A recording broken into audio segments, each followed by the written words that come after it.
Bonjour. Je précise que je fais cette vidéo à la fin 2024. 2024, c'est donc 24 ans après que le pape Jean-Paul II, Saint Jean-Paul II, à l'occasion du jubilé de l'an 2000, a voulu regarder, dans un regard total, l'histoire de l'Église et éventuellement même faire repentance pour les actes dont nous, comme catholiques, nous ne pouvons pas être fiers. Cependant, j'ai constaté que, après cette démarche qui était profondément nécessaire, ne serait-ce que pour que l'Église regarde avec humilité sa propre histoire, eh bien, la repentance est devenue quelque chose d'hypertrophié. Ça veut dire que les évêques, en permanence, se sont frappés la poitrine sur les fautes de leurs ancêtres. Et quelquefois, je me disais, la vertu est au juste milieu. Ce n'est tout de même pas eux, ce sont leurs ancêtres qui ont commis cette faute. Et donc, il faut être capable de regarder les choses, et pas seulement à la lumière de l'Évangile. Et c'est vrai, à la lumière de l'Évangile, nous sommes tous pécheurs. Sommes-nous capables d'aimer nos ennemis? C'est très difficile. Il faut le regarder aussi en fonction de l'époque, en fonction de l'évolution, de la compréhension du message de Jésus. Les deux regards doivent être complémentaires. Et donc, pour ceux que cette vidéo va peut-être énervé, parce que c'est encore un acte de repentance, je dirais, je le précise, ce n'est pas nous, ici, en 2024, qui avons commis ce que je vais raconter être un crime, à savoir des pogroms au cours de l'histoire, et principalement vers l'an 1000, à l'époque de la première croisade, les pogroms concernant le peuple juif. Un pogrom, qu'est-ce que c'est? Eh bien, nous le savons en théorie. C'est quand une petite communauté juive, fragile et isolée, est attaquée tout d'un coup par une masse majoritaire qui ne partage pas la foi juive et que on s'attaque à tout le monde, les femmes, les enfants, indifféremment, dans un massacre et quelquefois en croyant rendre un culte à Dieu. Nous avons eu un exemple de pogrom le 7 octobre 2023, avec des photos stupéfiantes. Et donc là, quand on voyait les criminels qui provoquaient ce massacre autour de la bande de Gaza, dans des kibboutz en particulier, chez des juifs qui pourtant étaient favorables à la création d'un État, d'un deuxième État pour les Palestiniens, eh bien on est stupéfait, on les voit se réjouir au moment où ils tuent, où ils violent des jeunes filles, ils les persécutent. Voici d'ailleurs l'icône d'une des jeunes martyrs de ce pogrom du 7 octobre 2023 et j'espère qu'en le voyant, nous pourrons rendre plus concret ce qui s'est passé, mais cette fois venant de nous, Église catholique, ou plutôt fidèles catholiques, vers l'année 1100.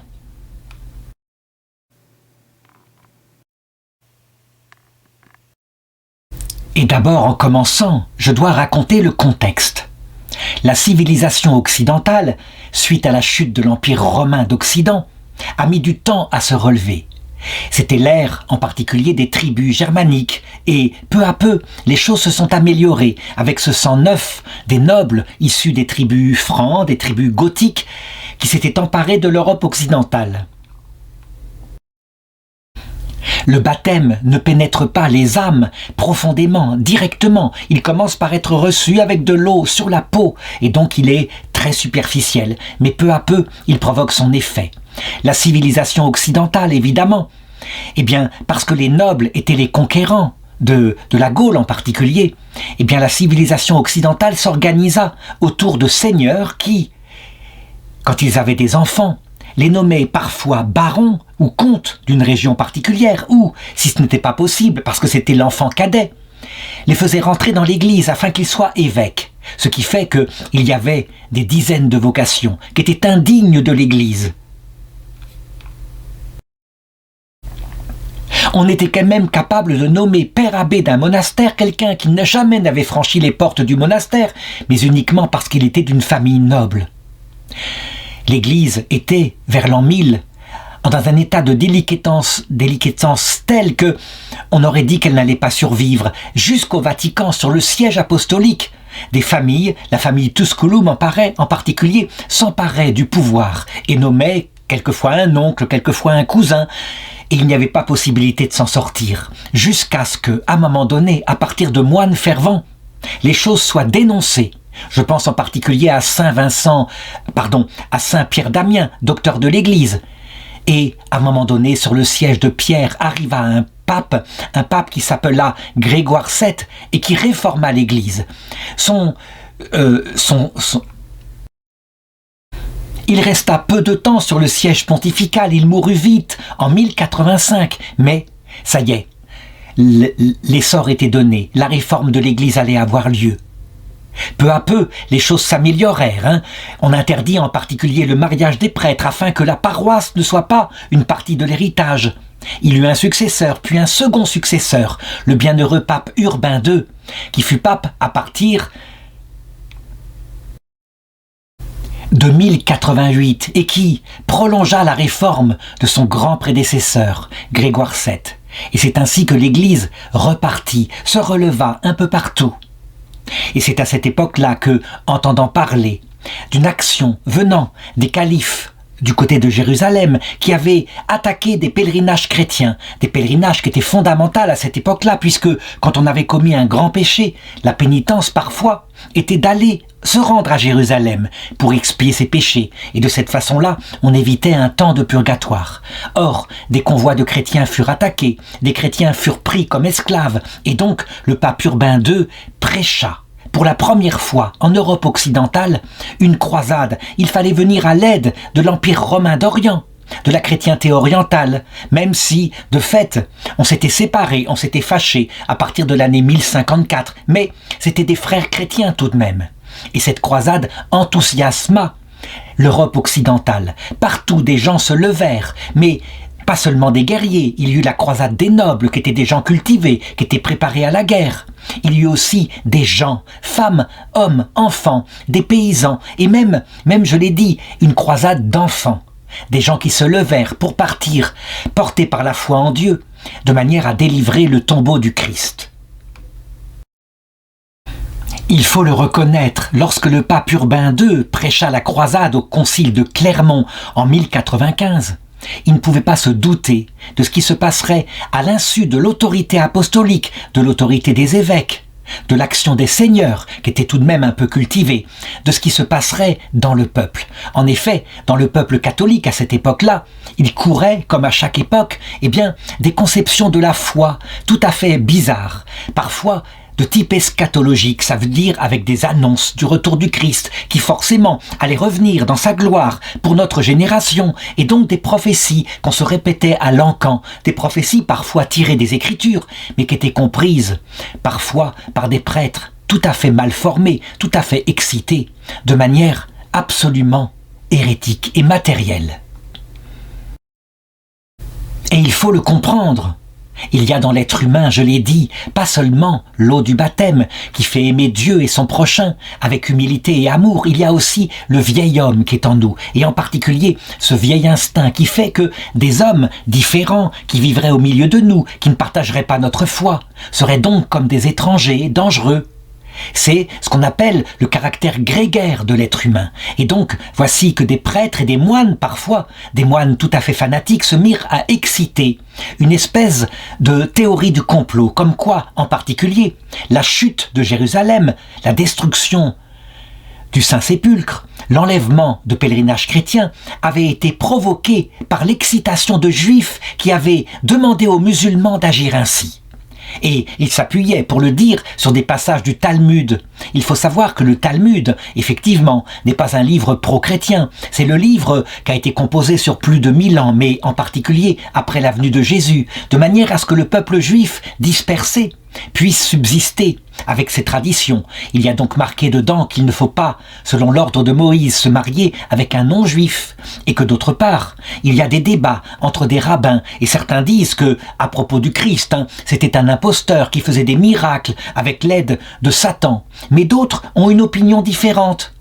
On se gardait bien de montrer ces débats entre rabbins juifs. On prenait systématiquement dans le Talmud les passages les plus blasphématoires par rapport au Christ, par rapport à la Vierge Marie. Et c'est ainsi que parmi le peuple, poussé par ces prédications aberrantes, une sorte de haine se développa contre les Juifs. Est-ce que tout était faux?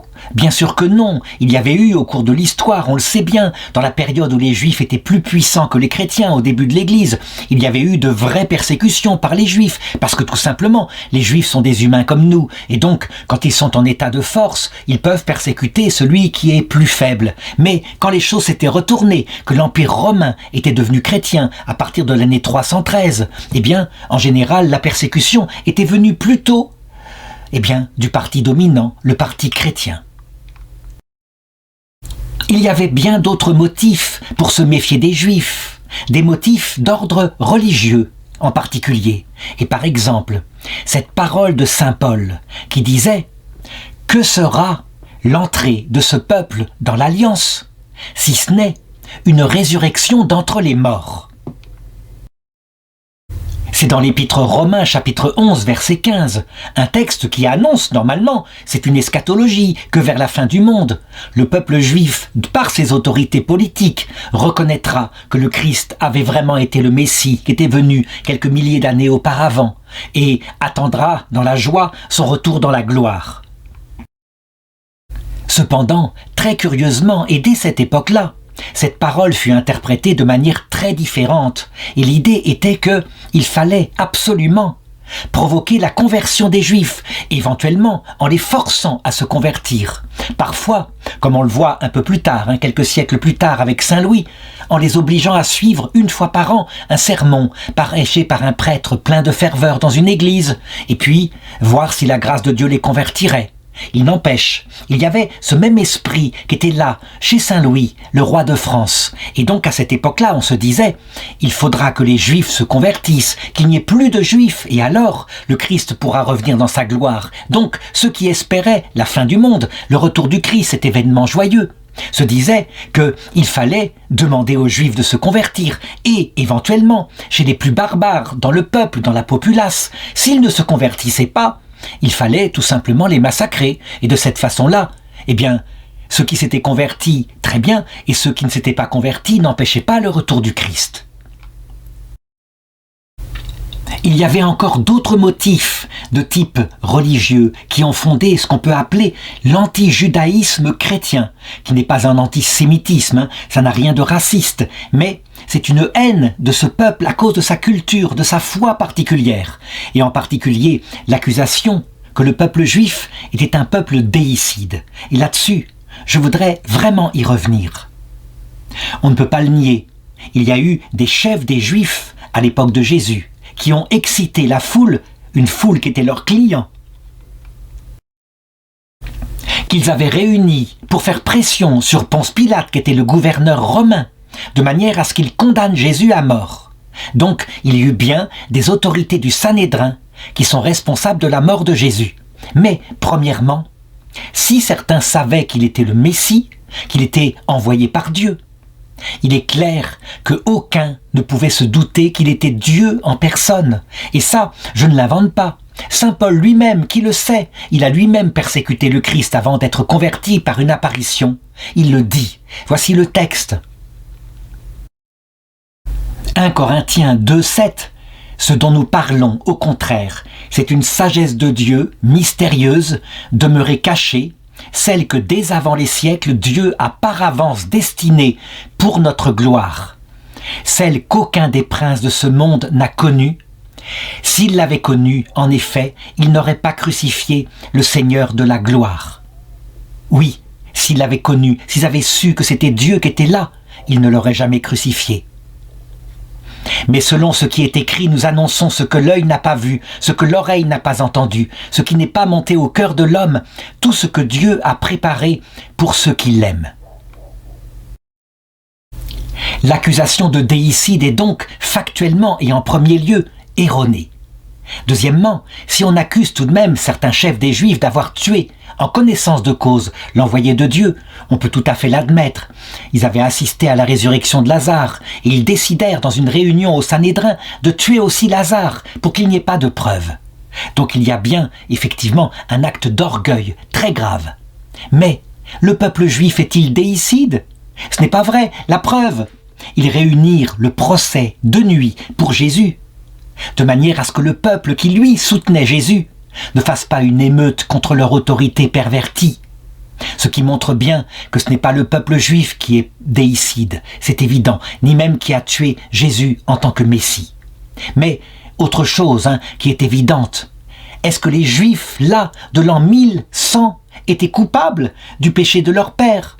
Je l'ai dit, on ne peut pas se repentir sur le péché de nos ancêtres. On peut regarder les choses avec humilité pour savoir que nous portons peut-être en nous la capacité, si nous interprétons mal la foi, en sortant du magistère, d'en faire n'importe quoi, mais pas plus que cela. Et donc, évidemment, l'accusation de peuple déicide en regardant les Juifs, en les montrant du doigt, était une accusation pervertie, auquel, et ça il faut le reconnaître, c'est unanimement reconnu, les autorités ecclésiastiques, les évêques, les papes, s'opposèrent tous à cette espèce de mentalité qui se répandait parmi le bas peuple. Tous, bien sûr que non, on peut toujours trouver quelques exceptions, comme par exemple ce moine Raoul Glaber, qui lui répandit parmi le peuple que la prise de Jérusalem, la destruction du Saint-Sépulcre, était une incitation des Juifs, je l'ai dit tout à l'heure. Et donc il excitait le peuple qui lui se levait plein de ferveur pour partir à la croisade en portant par exemple des outils qui servaient aux champs, comme s'ils allaient pouvoir combattre les musulmans qui eux possédaient des arcs et une cavalerie avec de tels outils. Mais c'était comme cela, on partait plein de foi. On doit donc le dire, le premier motif fut donc, dans le peuple non cultivé, quelque chose en rapport avec une théologie mal comprise. Est-ce que les autorités de l'Église furent coupables? Je montrerai qu'ils ont tout fait pour empêcher les massacres, vraiment, jusqu'à parfois aller jusqu'à envoyer des seigneurs avec leur armée pour massacrer les émeutiers qui voulaient s'attaquer à des villes où habitaient des Juifs, à des villages juifs, particulièrement en Allemagne. Il y avait cependant un dernier motif dont il faut que je parle. Il est vrai que, à cette époque-là, seuls les Juifs pratiquaient le prêt à intérêt. Je ne dis pas seulement le prêt à usure, qui là est un péché, à savoir demander un intérêt tellement grand que la personne se ruine. Non, le prêt à intérêt, ça veut dire un intérêt raisonnable à cause du risque couru. Donc seuls eux le pratiquaient, donc des Juifs étaient banquiers. Or, pour partir à la croisade, certains seigneurs, devant s'acheter un équipement, des chevaux, des armures, payer leurs hommes, firent des emprunts auprès des banquiers juifs. Et donc, il y eut probablement, parmi ceux qui incitèrent au massacre, quelques seigneurs qui, de cette façon-là, pouvaient se débarrasser de ceux à qui ils devaient de l'argent. On a quelques histoires de ce genre-là, mais il faut le reconnaître, ce n'est pas majoritaire. On ne part pas à la croisade où on va risquer sa vie pour obtenir le salut éternel et pratiquer en même temps de manière habituelle, de manière massive, un tel péché évident. Pourtant, et on le voit encore actuellement, il y eut véritablement, tout de même, une sorte de focalisation sur le fait que des banquiers étaient juifs, certains autres étaient lombards, c'est vrai, mais une focalisation en particulier, comme si le peuple juif était un peuple de banquiers. C'est un mécanisme aussi qui est présent dans notre tête. On peut identifier un peuple tout entier à un individu qu'on a détesté. C'est un mécanisme évidemment qu'il faut combattre. On l'a vu par exemple pendant le Troisième Reich, où les nazis ont pu aller persécuter des juifs qui étaient pauvres paysans en Ukraine, au prétexte que certains diplomates juifs avaient signé l'armistice de 1918, ou d'autres avaient refusé de faire des prêts à l'Allemagne qui du coup s'était trouvée comme serrée financièrement pour continuer la guerre 14. Bref, on le voit, vers cette année 1095, il y avait toute une sorte de rumeur qui foisonnait ainsi dans l'esprit des chrétiens et qu'on ne pouvait pas arrêter, que je pourrais qualifier de théorie du complot. Le démon passe très souvent ainsi par des fausses rumeurs. En voici une qui a été attestée, qui est restée, à savoir que le prince qui partait pour la croisade, Godefroy de Bouillon, aurait, dit-on, juré qu'il ne partirait pas en croisade avant d'avoir vengé le sang du Christ déjà ici sur la terre de l'Occident, et qu'il ne resterait pas un juif en vie derrière lui. Évidemment, jamais il n'avait dit ça, et il protesta, il affirma que jamais il n'avait prononcé une telle parole, que c'était abominable, que le peuple de Jésus ne devait pas être persécuté. Il n'empêche, La rumeur était lancée et d'ailleurs elle commençait à effrayer certaines communautés juives, en particulier du côté de l'Empire romain germanique, du côté de Mayence, de Cologne, et on vit des Juifs qui, par précaution, envoyèrent au roi 500 marcs d'argent pour qu'ils puissent partir à la croisade, comme quoi, eh bien, ils étaient participants, qu'ils étaient donc des fidèles sujets de l'empereur. Et c'est ainsi que ce grand mouvement de population venant d'Allemagne, venant de France, venant d'Angleterre se mit en route pour partir au Proche-Orient et pour réaliser la croisade, l'appel du pape Urbain II. Évidemment, c'était une foule qui partait sans être organisée, à la différence des seigneurs, quelquefois sans argent, et donc, quand ils voyageaient, au bout d'un certain temps, traversant les campagnes, ils n'avaient plus de nourriture. Quelquefois, il arrivait qu'ils demandent aux paysans en faisant l'aumône, et ils recevaient des paysans. Mais lorsqu'ils arrivèrent en particulier à la frontière germanique, et que là, certains croisés, paysans, mais parfois aussi des seigneurs, se trouvèrent sans vivre, alors, eh bien, ayant dans leur tête ces idées dont j'ai parlé, dont Sigebert de Gembloux disait que on pensait qu'il fallait absolument que, avant de partir en guerre, tous les Juifs soient convertis. On se mit à se dire que ce peuple-là, présent parmi les autres peuples, eh bien, ne serait-ce que pour reconstituer ses vivres, on pourrait les piller sans vergogne. Il faut imaginer, il suffit de lire les chroniques juives à cette époque-là, l'effroi qui parcourait les communautés juives, au point que, d'ailleurs, à un moment donné, quand l'un des principaux prédicateurs de la croisade, Pierre l'Ermite, arriva en Allemagne avec une lettre donnée par une communauté juive de France qui disait « Favorisez les croisés, donnez-leur des provisions ». Eh bien, terrorisé, le juif Salomon ben Simon écrit que les communautés juives devancèrent la demande des croisés, se cotisèrent, réunirent de la nourriture, et ainsi, il les favorisait pour qu'ils puissent continuer leur chemin et que le danger s'arrête. Cependant, c'était peine perdue, je l'ai dit.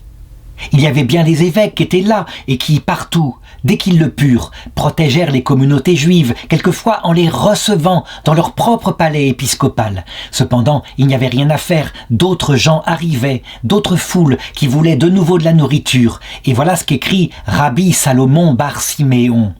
En passant par des villages où se trouvaient des Juifs, les croisés de la population se disaient l'un à l'autre « Voici que nous marchons pour une longue route à la recherche des maisons des idolâtres musulmans, pour tirer vengeance des Ismaélites, et voici les Juifs dont les ancêtres tuèrent Jésus et le crucifièrent pour rien, qui habitent parmi nous.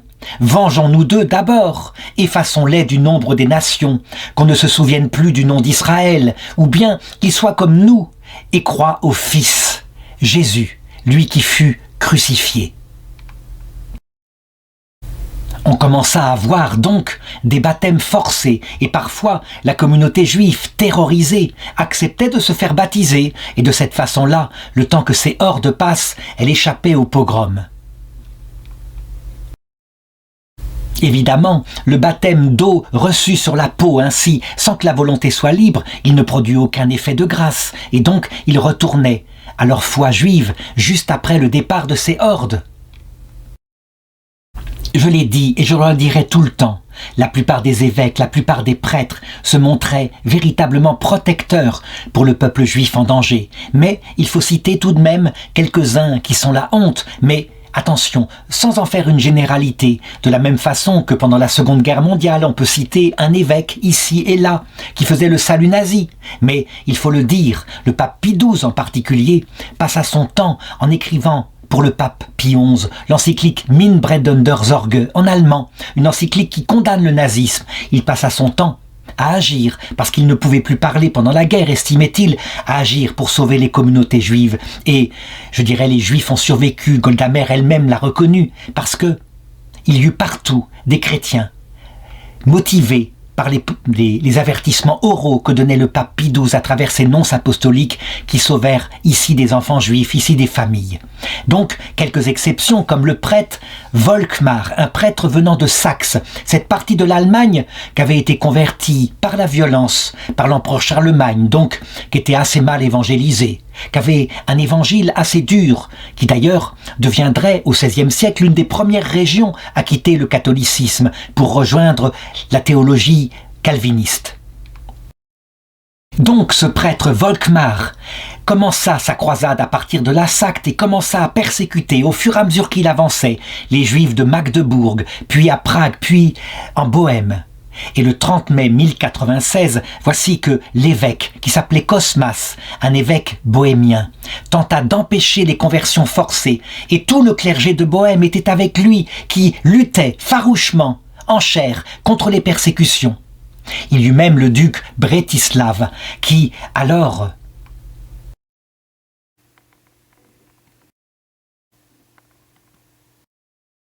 est le premier à recevoir et à protéger dans son palais épiscopal des Juifs qui sont en danger. Les curés s'élèvent contre ces actes et on peut noter un moine qui, lui, au contraire, désobéit à son évêque. Il s'appelle Gottschalk et lui, il encourage les persécutions. Et puis, à un moment donné, en cette année 1096, tout d'un coup, de manière incroyable, et dans plusieurs endroits à la fois, presque simultanément, et les gens ne se sont pas donné le mot. Est-ce que des messagers sont passés d'une ville à l'autre? Toujours est-il que voilà ce qu'écrit Hugues de Flavigny. Il semble incroyable que de tels massacres se soient produits le même jour dans de nombreux lieux différents, avec une telle violence, malgré la désapprobation et la condamnation de la part du clergé. Mais nous savons qu'elle n'aurait pas pu être évitée, malgré l'excommunication de la part du clergé et les condamnations de la part de nombreux princes. Comment expliquer ça ? Je n'ai pas d'explication. Tout ce que je peux dire, c'est que, manifestement, le peuple étant là, nombreux, partis en croisade, eh bien, ils ne craignaient pas tellement une punition de la part des seigneurs qui, eux, maintenaient la paix par l'épée.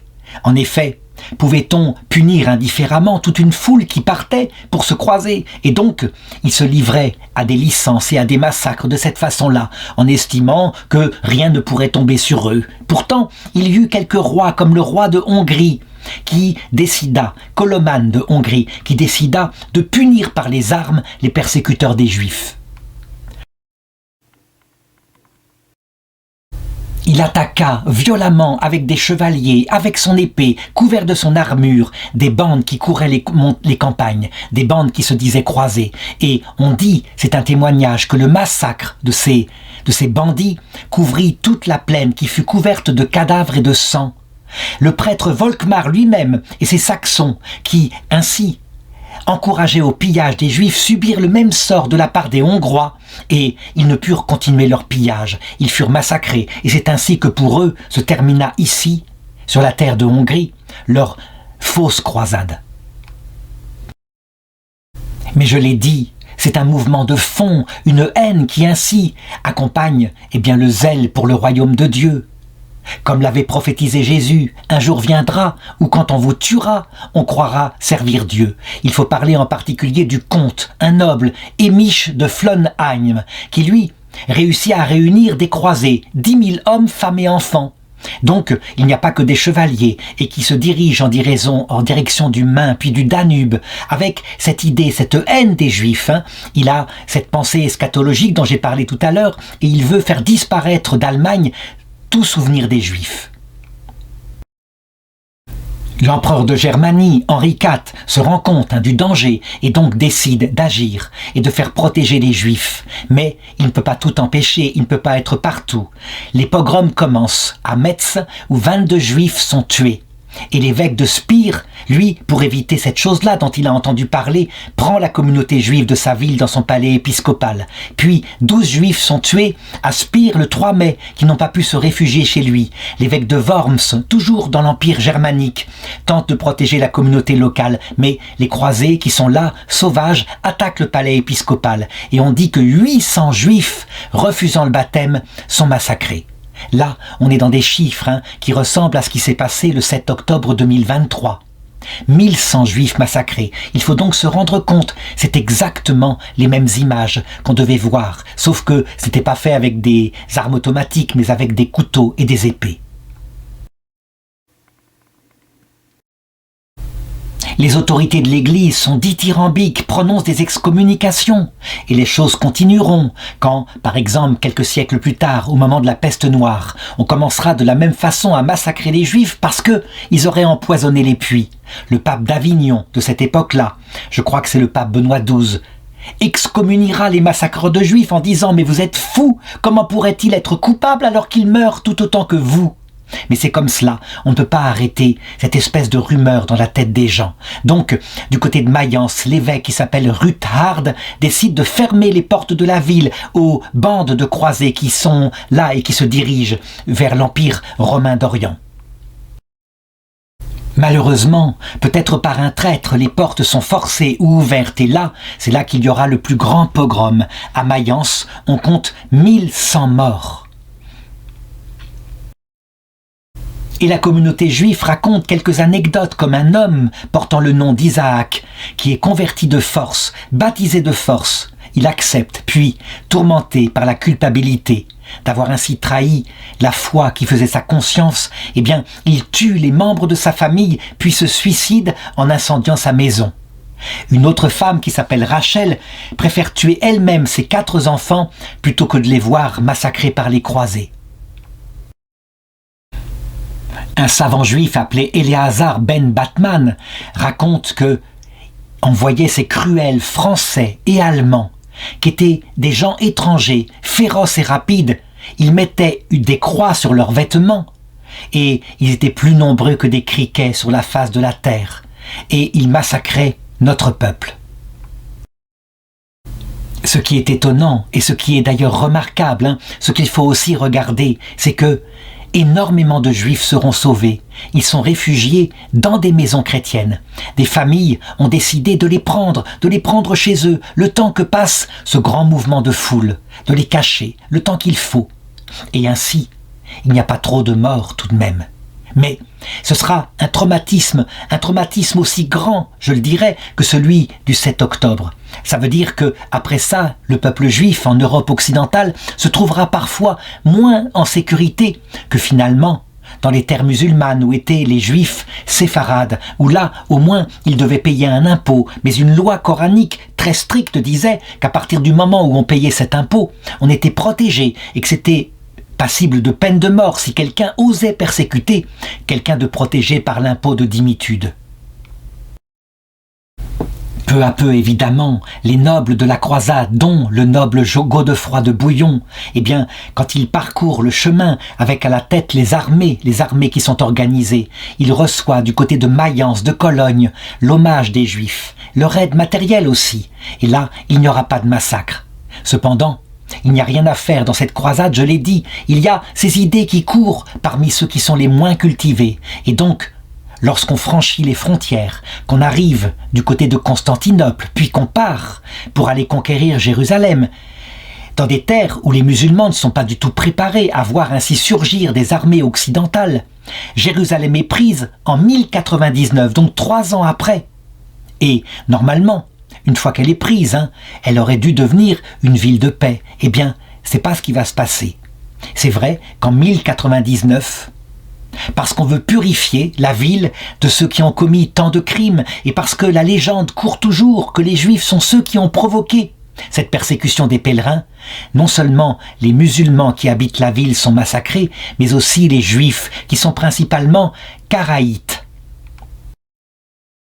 Évidemment, il faut le reconnaître, partout où il y a des ennemis de l'Église, on ne regarde que les événements négatifs. On les met dans un focus permanent afin de culpabiliser la foi catholique. Évidemment, ce n'est pas comme cela, les choses sont beaucoup plus compliquées. Et je l'ai dit, il faut bien comprendre que le Seigneur, lorsqu'il nous a donné la grâce du baptême, ne nous a pas retiré les conséquences du péché originel. On voit donc les mêmes causes, parfois être là, toujours présent chez les catholiques, avec ces théories du complot qui continuent d'exister chez certains catholiques, des théories du complot juif. La réalité, c'est que c'est un peuple complet. Il y a des juifs qui sont de droite, des juifs qui sont de gauche, des juifs qui sont athées, des juifs qui sont religieux. Mais c'est un peuple prophète, c'est-à-dire que son histoire tout entière nous révèle de quelle façon, évidemment, la pastorale de Dieu, en nous laissant passer par la terre, nous conduit à l'humilité. Il y a des persécutions, et lorsque c'est nous, chrétiens, qui persécutons les juifs, évidemment, nous jouons dans cette geste-là le rôle du démon qui spirituellement, parce que c'est le sens spirituel de ces choses matérielles que vive le peuple juif, selon sa prophétie, qui elle se réalise dans son histoire matérielle. Eh bien nous jouons dans ce cas-là le rôle du démon qui attaque notre âme pour essayer de l'entraîner dans la damnation éternelle. Il faut le reconnaître, actuellement les chrétiens ne persécutent plus les juifs, mais ça reste présent à l'intérieur des âmes de ceux qui ne sont pas formés. Et ceux qui jouent le rôle du démon, qui persécutent plein de haine les juifs, sont actuellement, principalement, les peuples musulmans, à cause justement de cette histoire qui s'est passée là. Les musulmans ont mis quelques siècles à reconquérir Jérusalem, en ont fait leur fierté, ont transformé le mont du Temple en le 3e lieu saint de l'islam, et donc ils se disent « Il nous appartient à jamais, ce peuple juif est maudit ». Or, on le voit bien, il y a tout de même des textes dans le Coran qui, comme les textes que nous avons dans notre propre écriture, qui disent que toutes les terres autour de la petite terre promise, qui est grosse comme la Bretagne, 2 départements français, toutes les terres appartiennent aux nations, mais que à jamais la terre d'Israël est promise à ce peuple et lui sera rendue un jour. C'est un fait, c'est factuel, on ne peut pas s'y opposer. Et donc, on constate que, eh bien, comme une pierre d'achoppement, posée au cœur des terres que les musulmans croyaient définitivement musulmanes, le peuple hébreu est là. Et sur cette pierre, les musulmans trébucheront, et les générations futures se frapperont la poitrine, comme nous, en disant « Ah !» Pourquoi sommes-nous à laisser aller, à lutter ainsi contre la volonté de Dieu? Ainsi se réalise un peu partout, en Occident et aussi en Orient, chez les nations musulmanes, cette prophétie de saint Paul. Romains 9, 33. Voici que je pose Sion comme une pierre d'achoppement et un rocher sur lequel ils vont trébucher. Dans le peuple juif actuel, le souvenir de ces pogroms est toujours aussi vivace. Et, je dirais, on lit dans les chroniques des juifs de Rhédanie qu'ils sont considérés, ces juifs victimes de ces pogroms, comme des martyrs. Ils ont préféré sacrifier leur vie dans le but d'honorer Dieu que de préserver leur propre richesse. Soumis au choix de la conversion ou de la mort, ils préférèrent le plus souvent la mort. À de nombreuses reprises, les chroniques mentionnent l'action d'un juif qui prétend se convertir, mais qui, lorsque la foule est rassemblée pour assister à son baptême, s'élève alors et prend la parole contre ceux qui veulent le convertir de force au Christ, et se moque même de Jésus, comme le produit de la luxure et de la menstruation. Et finalement, il est exécuté par les chrétiens qui sont là et qui le traitent de blasphémateur. Saint Thomas d'Aquin disait que lorsque la conscience, même si elle est fausse, si évidemment elle est aveugle, mais lorsque la conscience dit que quelque chose nous est forcé de faire, qui va contre elle, alors on est tenu par sa propre conscience. Donc, peut-on considérer ces hommes comme des martyrs? Je répondrai oui, en sachant évidemment que lorsqu'ils passèrent dans l'autre monde par un tel crime et que le Christ les accueillit dans l'autre monde, évidemment, il leur expliqua pourquoi il avait laissé faire. Et ceci devant la vision lumineuse de sa gloire, sûr qu'il était vraiment le Messie. Bonjour. Dans les années 1990, on m'avait raconté l'histoire suivante. Un jeune pasteur protestant, plein de ferveur, plein d'amour pour Dieu, avait lancé le défi suivant. « Je vais vous prouver que Dieu existe. Demain, je marcherai sur l'eau. » Il avait donné rendez-vous à toute une série de curieux auprès d'un port, dans la mer, et il s'était lancé pour marcher sur l'eau, montrant à quel point il avait la foi en Dieu. Et il se noya. Cela s'appelle la tentation de Dieu. La tentation de Dieu, c'est quelque chose que Jésus dénonce en Matthieu 4,7 lorsque le démon essaye de lui faire descendre et sauter depuis le parvis, le pignon du temple de Jérusalem pour descendre comme ça sur terre. Et Jésus lui répond, « Il est encore décrit, tu ne tenteras pas le Seigneur ton Dieu. » Ça veut dire que lorsqu'on provoque la puissance de Dieu pour obtenir quelque chose d'inutile et souvent exclusivement pour montrer à quel point on est quelqu'un d'apprécié de Dieu et donc pour se glorifier soi-même, cela s'appelle la tentation de Dieu. Je voudrais raconter ici l'histoire d'une sainte, Sainte Denise, martyre, morte en 251 au moment de la tentation, plutôt de la persécution de l'empereur Dèce, et qui me semble être racontée, non qu'elle le vécut comme cela, mais à cause de l'écrivain, de l'hagiographe qui raconta cette histoire, qui me semble être racontée typiquement dans ce qui serait une tentation de Dieu.